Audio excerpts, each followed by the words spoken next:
The transistor is a component that allows us to turn on and off our circuit, right? So it acts like what we call a digital switch. So there's three leads on here. We have an emitter, a collector, and a base. The base is our center lead, the emitter is our left, and the collector is the right. Now, what's important here is that we don't solder these three together, okay? They need to be separate pins. So when we apply it into the board, our center pin actually will be bent forward. So how we'll do that is using a pair of needle nose pliers. We're going to bend the center one forward gently. You see I'm kind of just grabbing it from the bottom here so you can see it's bent forward. And then approximately 1/4 of an inch down from the top, I'm going to grab the pin again and I'm going to bend it 90 degrees. Okay, so when it's done, you can see I've bent the center pin forward and a little bit, actually I guess it's more like a 45-degree angle. Now how do I know that that's the front when I said bend it forward?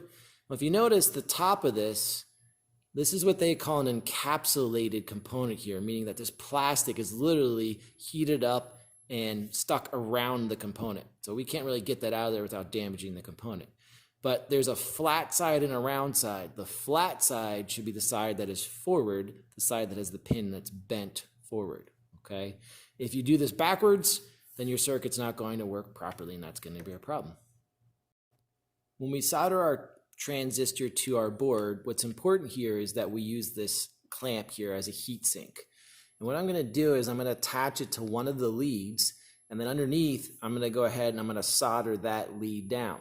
When I'm ready to move to the next lead, I move this to that same pin that I'm going to solder.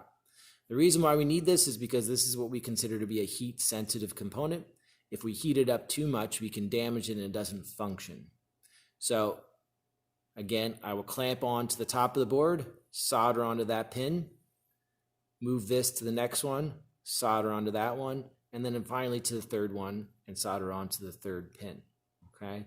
Making sure that the heat sink is in good contact with all three pins while I'm soldering.